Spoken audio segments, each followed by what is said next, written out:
In this video, I'm going to be sharing some tips with you guys which would be useful to know one day before the MDCAT as well as on the day of the MDCAT. So the first thing I'm going to talk about is don't study one day before the MDCAT. If you want, you can go through a quick revision, but do it up to like only 3 p.m. or something and leave the rest of the day for yourself to relax and just do things which you enjoy doing, because you really need your mind to be clear for the next day and free of anxiety.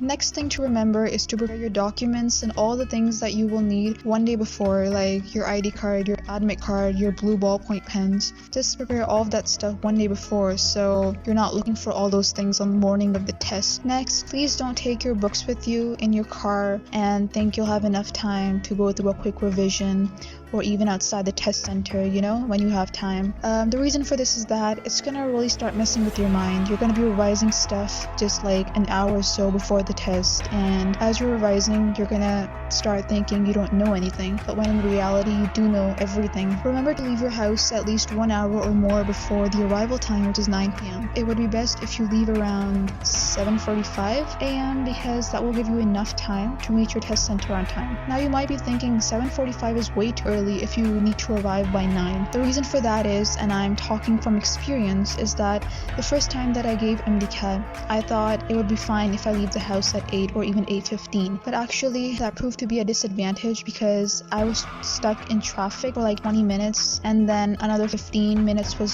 spent trying to find the building in which I was going to give my test, and there was some walking that I needed to do which took some time. So to arrive safely at 9, you should leave your house at around 8 or something, because there's going to be a lot of traffic around the test center and a lot of cars, and people are going to be breaking one ways. That's what happened at IUB, which was my center. People are going to be walking all around and there's going to be just a lot of chaos.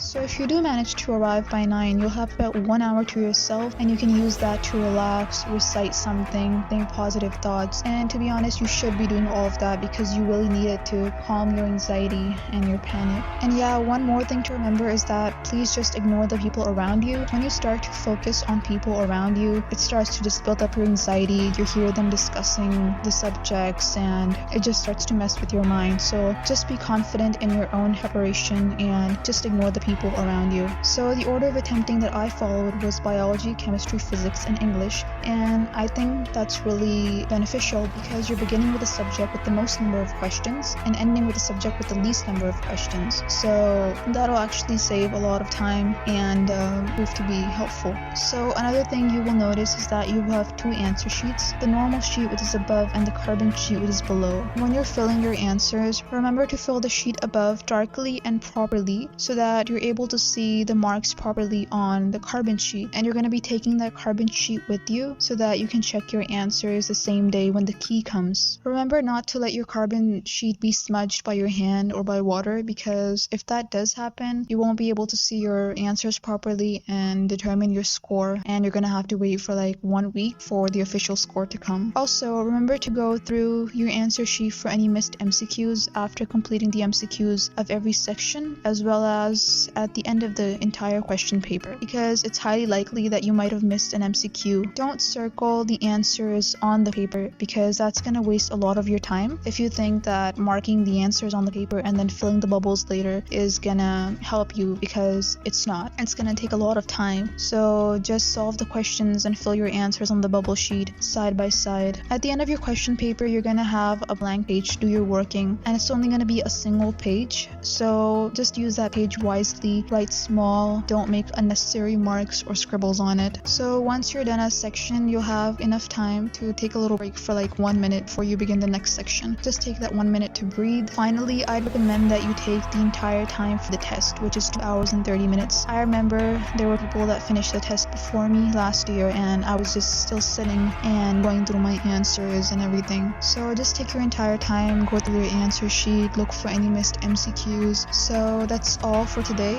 And if you have any other video suggestions, you can tell me in the comments and I will consider them.